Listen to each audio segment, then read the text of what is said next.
Bienvenue en cette deuxième partie des assassins et des assassintes. Avant de commencer, j'aimerais combler deux petits vides de mon entretien précédent. Lorsque j'ai parlé de Dieu, l'assassin des assassins au lieu du saint des saints, évidemment, ce n'est pas Dieu qui commet ces crimes-là, s'il existe. Mais ce sont les auteurs de la Bible qui sont responsables d'avoir prêté à leur Dieu le déluge, Sodome et Gomorrhe et tous ces crimes-là. Ça, c'est la première chose à corriger. La deuxième chose, quand j'ai dit que l'Église, c'est comme si elle canonisait Hitler, j'ai donné beaucoup d'explications pour justifier cette chose-là. Il y en a une qui manque. Vous savez que l'Église n'a jamais mis à l'index Mein Kampf, mais elle a mis à l'index le deuxième sexe de Simone de Beauvoir. Pourquoi? Parce que l'Église est profondément antisémite et elle est profondément misogyne. Voilà. Et nous continuons avec les assassins et les assassintes. Les docteurs de l'Église. Cette fois, ce sont les docteurs de l'Église. Et le premier docteur, c'est Bernard de Clairvaux. Bernard de Clairvaux, Saint Bernard. Lui aussi, un assassin en parole. Saint Bernard, c'est un misogyne d'abord. Il a dit que la femme, il va jusqu'à traiter de sac d'ordures comme si lui n'était pas lui-même un sac d'ordures, comme tout humain et tout animal. Il a dit que la femme est un sac d'ordures. C'est suffisant pour en faire un misogyne. Ensuite, son appui à la guerre sainte. Alors, la guerre sainte, c'est contre les Cathares et contre les Sarrasins. Contre les Cathares, il dit « Saisissez-les et ne vous arrêtez pas jusqu'à ce qu'ils périssent tous. » Car ils ont prouvé qu'ils aimaient mieux mourir que de se convertir. Alors imaginez-vous le pape Jean-Paul II, quand il a demandé 200 fois pardon pour les crimes de l'Église, il a commis des mensonges à chaque fois en disant « Mais l'Église n'a jamais forcé personne à croire. » Vous en avez un exemple ici avec Bernard de Clairvaux. Bernard de Clairvaux se battait aussi contre les Sarrasins. Dans cette guerre sainte contre les Sarrasins, il déclare qu'un chevalier qui meurt, c'est pour son bien, et s'il tue, c'est pour le Christ. Tuer un malfaisant, c'est avant tout tuer le mal. Il en découle que le chevalier qui tue un ennemi de l'Église ne commet pas un homicide, mais un malicide. Il tue le mal. Alors voyez-vous, on justifie encore de tuer au nom de Dieu. De tuer son prochain au nom de Dieu. C'est une belle façon de l'aimer. Voilà. Ensuite, il appuie les croisades, bien sûrement. Il appuie les croisades. Il a prêché la deuxième croisade. Et il dit, tout simplement, ce qui importe, c'est de venger l'honneur de Jésus outragé par les musulmans qui se sont emparés de la terre dite sainte au 8e siècle.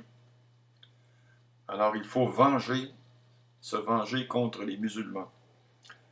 Il promet aux croisés l'absolution de leurs péchés et la vie éternelle. Si vous allez à la croisade et que vous massacrez des musulmans, vous allez avoir le salut éternel. C'était les beaux sermons de Saint Bernard. Et puis, il va s'acharner sur deux individus, Arnaud de Brescia, qu'il va concourir à faire tuer. Voici un passage à propos de Brescia. On dit que vous recevez chez vous Arnaud de Brescia. C'est un homme dont la conversion est aussi douce que le miel, mais dont la doctrine est empoisonnée. Il a la tête de la colombe mais la queue du scorpion. Brescia l'a vomi au monde, Rome l'a en horreur, la France l'a banni, l'Allemagne l'exècre et l'Italie lui refuse de lui ouvrir ses portes. Aussi, je trouve que protéger un pareil homme, c'est se prononcer contre le pape et contre Dieu lui-même. Et il va s'acharner sur un autre, Abélard, le célèbre Abélard, Héloïse et Abélard, qu'il va persécuter.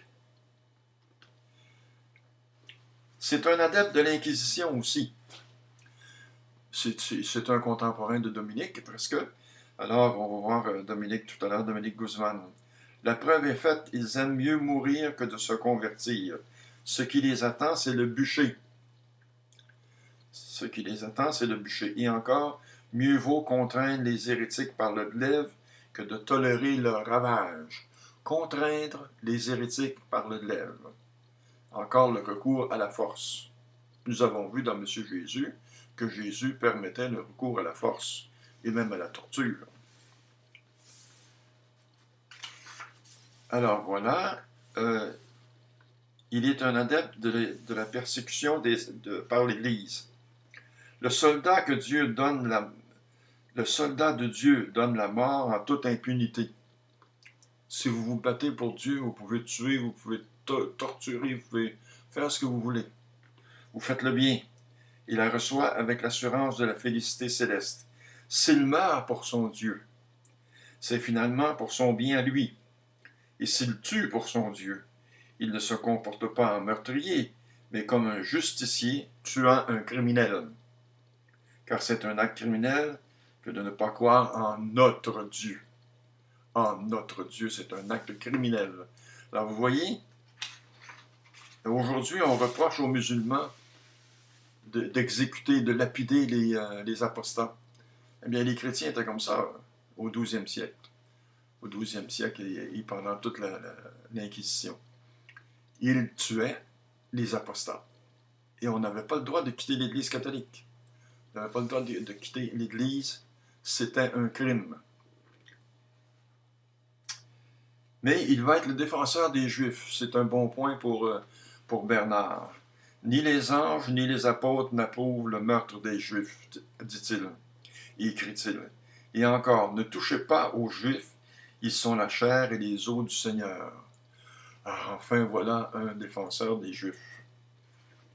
Mais le dossier de Bernard est très lourd. C'est véritablement un assassin qui n'aurait jamais dû être canonisé. Nous allons passer maintenant à un autre grand assassin de cette époque-là. Saint Dominique, Dominique de Guzman, de son vrai nom. Dominique de Guzman, il va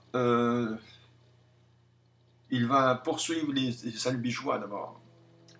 Guillaume de Puylaurens, dans son histoire albigeoise, laisse entendre aussi que le moine Dominique aurait prêché lui-même une croisade générale contre les Albigeois et qu'il serait devenu l'intime conseiller du sinistre Simon de Montfort.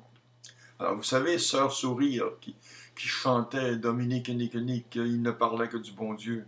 C'est tout à fait faux, ça. C'est une mauvaise image de Dominique. Dominique, il ne parlait pas que du bon Dieu, il parlait du bon Dieu et exterminait les hérétiques, persécutait les hérétiques.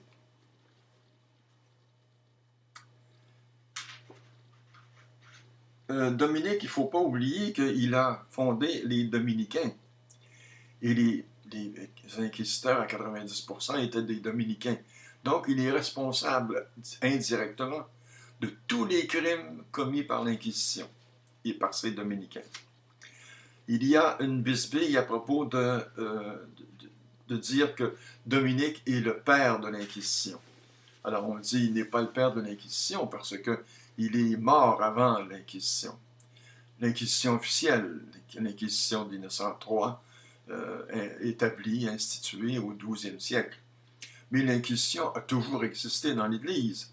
C'était surtout une inquisition épiscopale, et c'était les évêques qui réglaient le sort de ceux qui n'étaient pas dans la ligne droite. Ils n'étaient pas des sarments qui portaient des fruits, comme dit Jésus. Alors, il est né, il est mort avant l'Inquisition officielle, sauf que les Dominicains étaient tellement fiers d'être des persécuteurs, d'être des inquisiteurs, qu'ils ont attribué à leur fondateur l'Inquisition, la paternité de l'Inquisition. Et quand l'Inquisition est devenue un crime de l'Église, alors là, ils ont dit non, non, non, non, c'est pas lui qui a fondé l'Inquisition, non, il est mort avant l'institution de l'Inquisition. Alors, les dominicains se sont fait prendre à leur propre piège. Et puis, je pense que c'est assez pour le dossier de Dominique Guzman.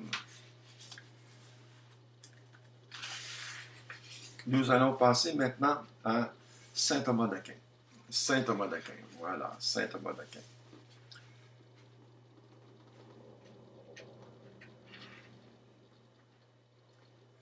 Saint Thomas d'Aquin est complice de tous les crimes de l'Église.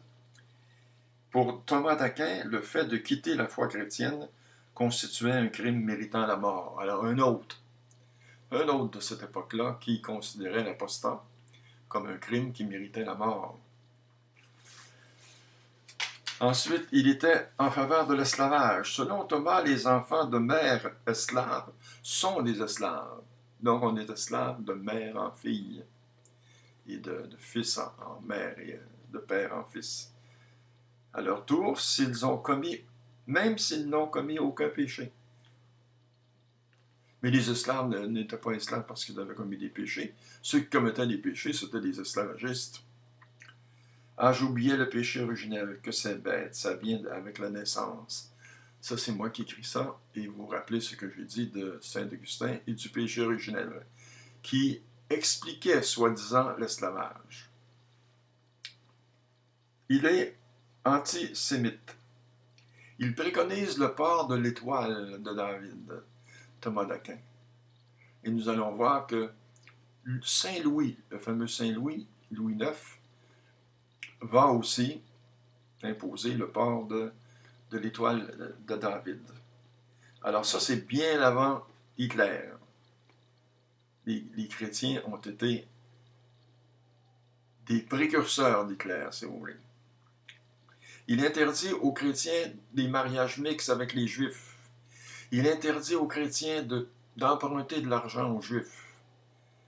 Alors, autant de détails qui expliquent son anti-judaïsme ou son antisémitisme.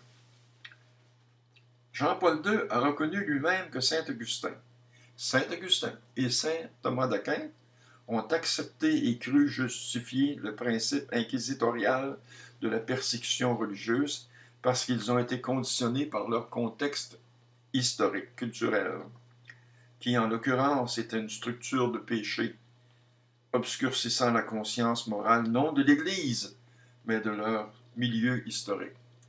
Alors vous voyez, le pape Jean-Paul II se lave les mains des crimes de l'Église et des crimes de l'Inquisition, et il remet ça sur le dos du milieu historique, du milieu culturel.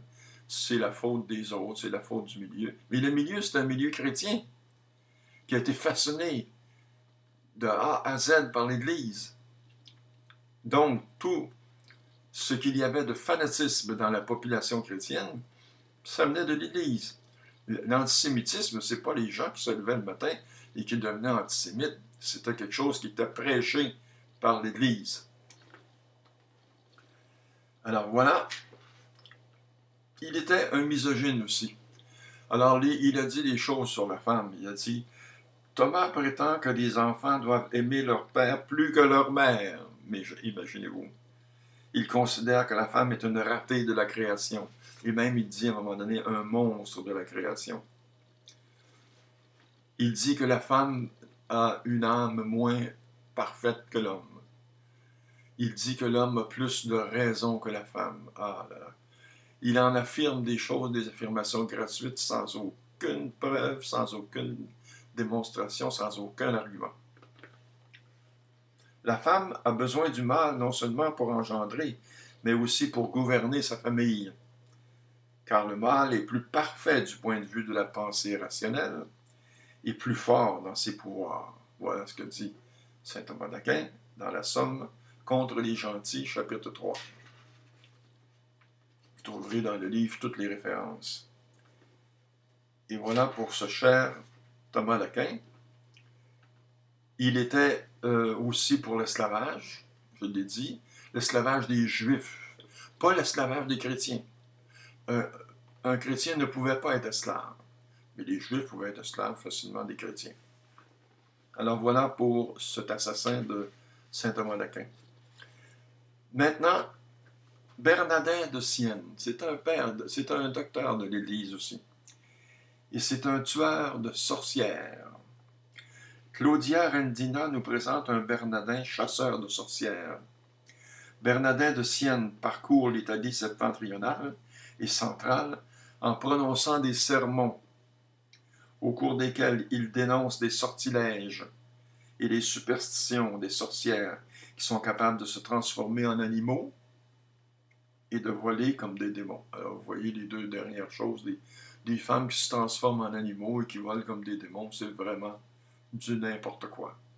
Des affirmations gratuites, c'est de l'imagination, c'est de la fabulation. Et puis, il y a un autre, c'est Robert Bellarmine.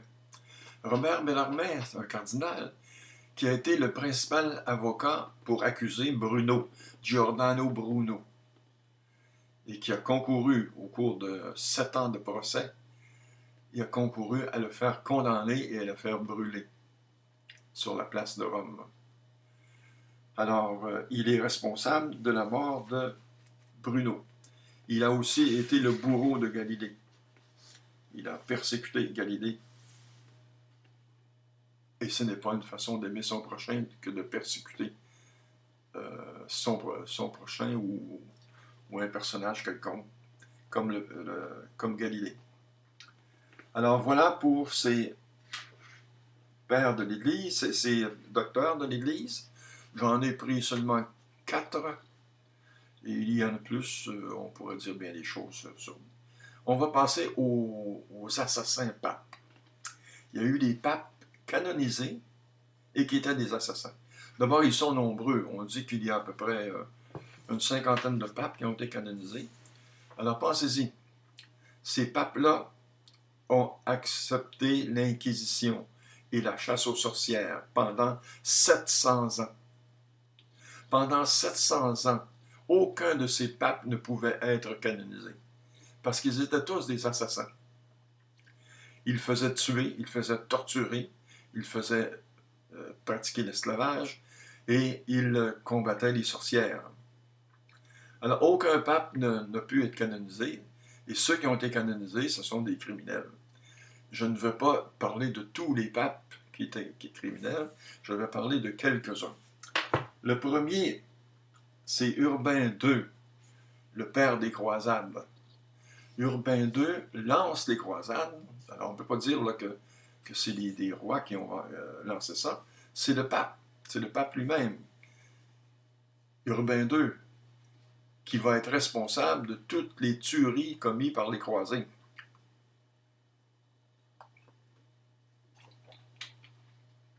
Et il a été béatifié. C'est un bienheureux de l'Église, un assassin bienheureux de l'Église. Mais le pire cas, c'est Pie V. Pie V. Pie V, ça a d'abord été un grand inquisiteur. Et il se vantait d'avoir fait brûler, d'avoir torturé une centaine de victimes.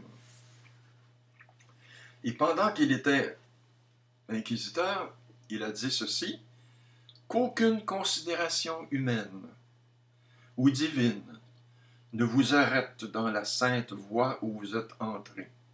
Il parle aux inquisiteurs.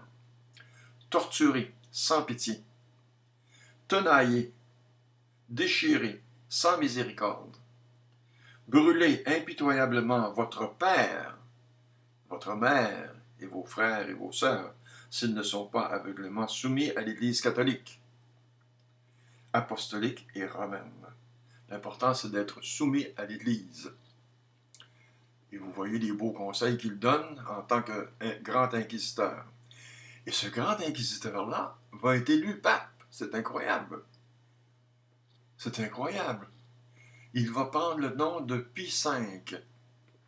Aujourd'hui, nous avons un saint, Saint Pie V. Et il va continuer en tant que pape à encourager les inquisiteurs à massacrer les hérétiques, à les torturer, à les exécuter, à les faire brûler.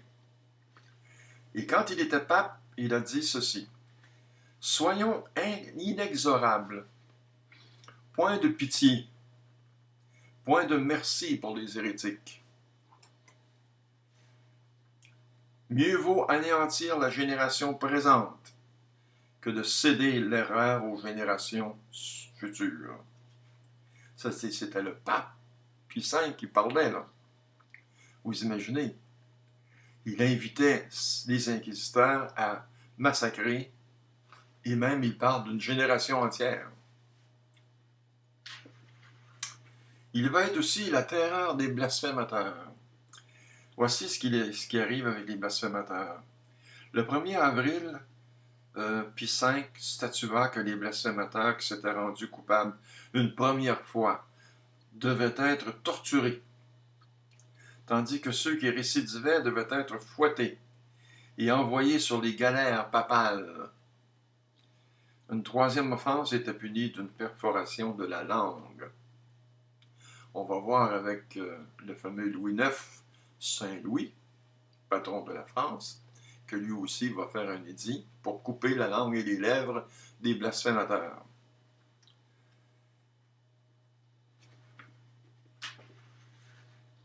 Il a été le père de l'index aussi. Digne successeur de Grégoire VII, Pie V établit la congrégation de l'index en 1571, institution qui va assassiner nombre de livres. Là, c'est pas l'assassinat de personnes, mais assassiner des livres. Alors, écrire des livres qui sèment la haine et l'exécution des gens, c'est un crime en soi. Et empêcher des livres d'être publiés, c'est un autre crime en soi. Lorsque c'est Hitler qui fait brûler des livres lors de la nuit de cristal, tout le monde le dénonce. Et pourtant, les chrétiens lui ont donné des exemples multiples au cours de l'histoire. On a brûlé des Talmuds, on a brûlé des livres, les fameux livres des Incas et des Aztèques. Alors, voilà pour ce cher Pie V. On va passer maintenant à Pie IX. Pie IX, alors, il va écrire le syllabus. Le syllabus, c'est la condamnation de 80 vérités révolutionnaires. Alors, il condamne la liberté de conscience, la liberté de religion et tout. Il y en a 80 comme ça. C'est tellement criminel que le Vatican II va reprendre tout ça et va permettre tout ça. Va accepter tout, la démocratie, l'égalité de l'homme et de la femme. Ils vont accepter tout ça. Ils vont tout défaire ce que Pie IX a fait. C'est une belle preuve que le pape n'est pas infaillible. Il y en a qui vont dire, ils vont jouer sur des mots, ils vont dire, oui, mais il ne sait pas prononcer ex cathedra. Non, mais quand le pape se prononce en matière de doctrine ou de morale, il est infaillible. Et là, il se prononçait surtout à la fois la doctrine et la morale, dans ces 80 vérités qu'il a condamnées. Deuxièmement, rappelez-vous, c'est le plus long règne papal de l'histoire. C'est quelque chose comme 35 ans, je pense. En plein 19e siècle. Qu'est-ce qui s'est passé au 19e siècle? La France et l'Angleterre ont bâti des empires coloniaux.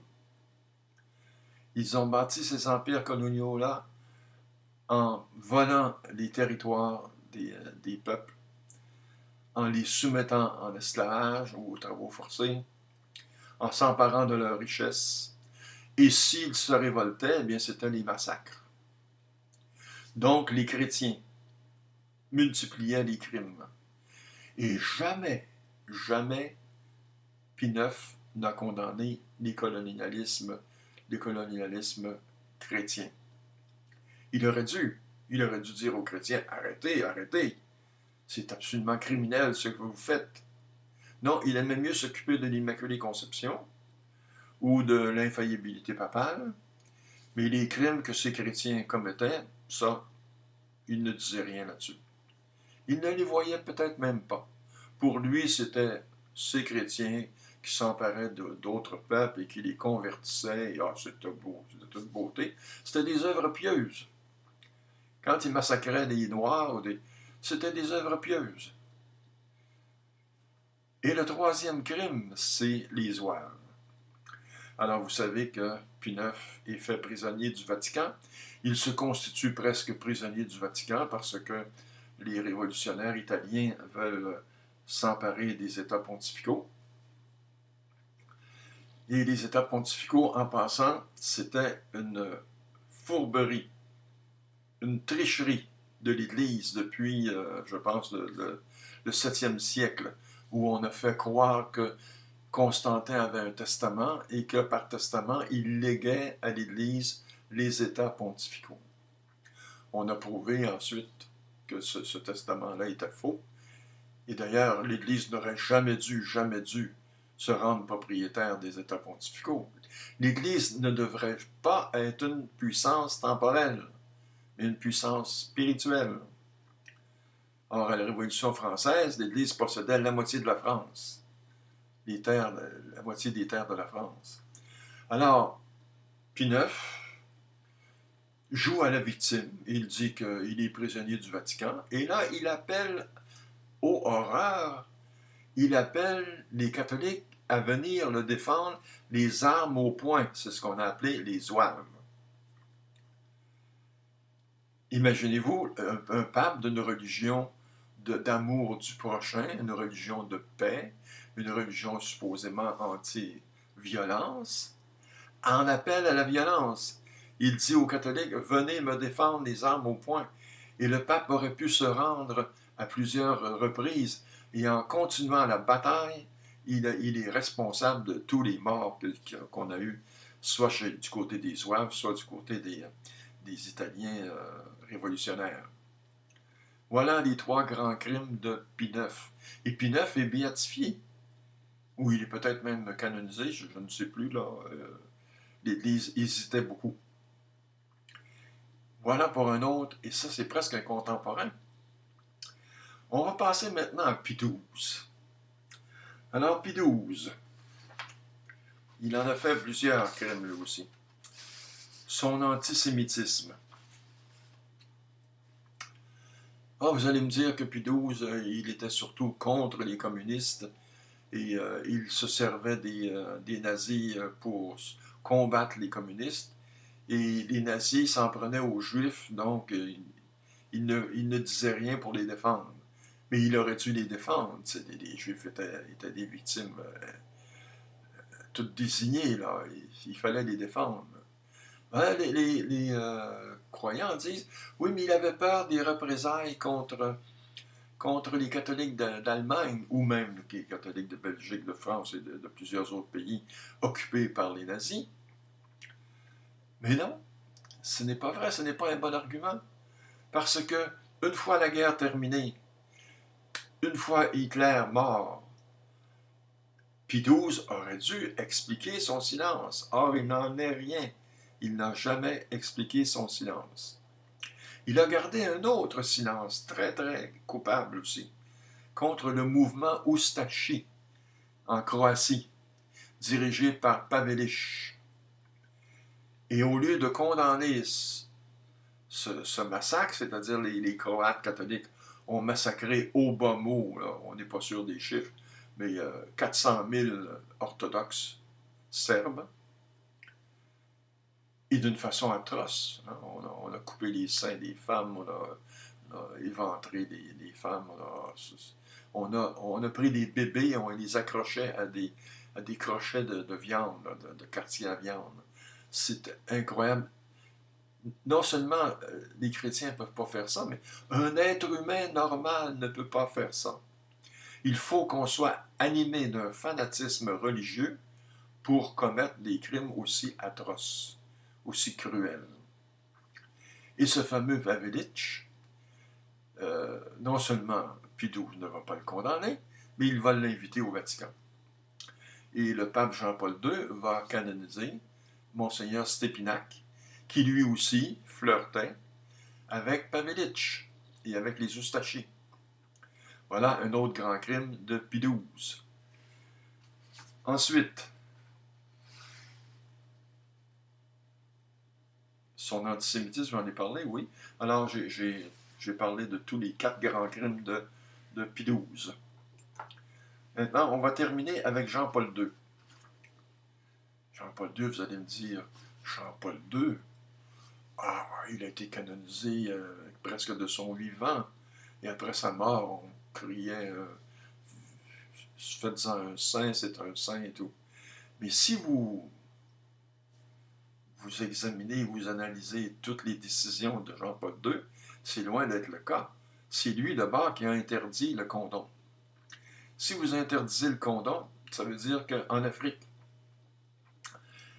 les hommes ne mettent plus de condom et les hommes ont une conduite sexuelle très très libre, donc ils attrapent le sida, le donnent à leurs femmes et à leurs enfants. Donc toutes ces victimes sont la responsabilité de Jean-Paul II. Des morts. Des morts. Ensuite, il n'abolit pas l'interdiction de la contraception. Alors son prédécesseur, puis Paul VI plutôt, avait fait la fameuse condamnation de la pilule et de la contraception. Vous vous rappelez de ça?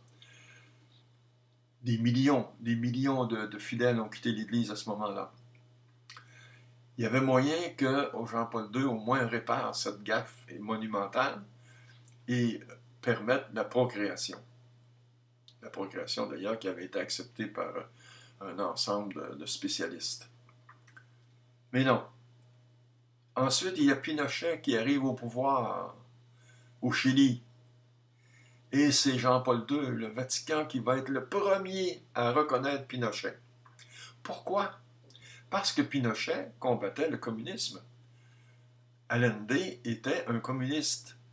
Et les États-Unis et l'Église catholique se sont alliés pour renverser Allende et mettre Pinochet à la place. Mais Pinochet, lui, c'était pas un enfant de cœur. Hein. Il a fait des milliers de victimes. Responsabilité de Jean-Paul II. Il a fait aussi l'interdiction de la théologie de libération. La fameuse théologie de libération prêchait que les prêtres devaient faire la révolution, s'il faut, les armes à la main, pour défendre les pauvres contre les riches. C'est drôle, quand il s'agit du pape Pie IX, on peut prendre les armes à la main, oui, il n'y a pas de problème. Mais si c'est pour défendre les pauvres contre les riches, l'Église, là, soyons très clairs, l'Église a toujours été du côté des riches, du côté des puissants. Et elle ne va rien faire pour renverser la situation. Alors le pape est venu dire que non, il n'appuyait pas la théologie de libération parce qu'il ne faisait pas de politique. Jésus ne faisait pas de politique. Ah, ça c'est facile. Lorsqu'il était en Pologne et qu'il combattait les communistes, c'était pas de la politique qu'il faisait. Ben oui, c'était de la politique. Et il a renversé le régime, il a été en tout cas un des facteurs pour renverser le régime communiste en Pologne. C'est de la politique, monsieur Jean-Paul II. Ensuite, c'est un antisémite. Alors, il n'a pas reconnu Israël. Il a dit que Auschwitz, c'était le Golgotha. Enfin, il a essayé de récupérer la Shoah du côté des catholiques. Alors, c'est pour ça que les Juifs ont dit, tu ne vas pas nous voler notre Shoah, tu ne vas pas nous voler notre génocide et en faire un Golgotha, et c'est Jésus-Christ et tout le reste. Mais c'est ce qu'a tenté de faire Jean-Paul II. Dans ses demandes de pardon, ça, je l'ai dit plusieurs fois, dans ses demandes de pardon, Jean-Paul II, d'abord, ne dit jamais que l'Église a commis des crimes. La seule fois qu'il emploie le mot crime, c'est pour l'attribuer aux nazis. Il dit toujours que l'Église a fait des erreurs, elle a fait des péchés, elle a fait on ne sait trop quoi là, mais jamais des crimes. Or, des erreurs, vous n'êtes pas responsable d'une erreur. C'est une erreur et vous la corrigez. L'erreur de l'Inquisition qui a duré 525 ans, c'est une erreur qui a duré assez longtemps pour la corriger, hein? Mais l'Église n'a jamais corrigé aucune de ses erreurs, ni ses péchés. Elle ne s'est jamais confessée de ses péchés, sauf avec Jean-Paul II, lorsqu'il demande pardon. Mais en demandant pardon, il fait des mensonges, il ment continuellement. Parce qu'à chacun des pardons, il dit « L'Église n'a jamais forcé personne à croire. » Quel mensonge! L'Église a toujours forcé. Elle a forcé les Noirs lorsqu'ils étaient esclaves. Elle les a forcés à devenir soit protestants, soit catholiques, surtout catholiques, là. Et puis, elle a forcé les Saxons à se convertir sous Charlemagne. Et Vladimir, c'est la même chose. Et Étienne de Hongrie, tout le monde a eu recours à la force. Et on a vu avec Pie V qu'il fallait recourir à la force. Puis même avec Bernard de Clairvaux, on recourt à la force. Parce que les hérétiques représentent le mal. Donc, on a le droit d'utiliser la force. Alors, le pape Jean-Paul II ment continuellement et personne n'a relevé les mensonges. Tout le monde a pris pour du content, ben oui, l'Église n'a jamais forcé personne. On ne voit pas pourquoi on lui reprochait de telles choses. Alors voilà pour cette deuxième partie des assassins et des assassintes. Et dans l'entretien suivant, le troisième entretien, la troisième partie, là on va parler vraiment des rois et surtout de Louis IX. Merci beaucoup de votre attention.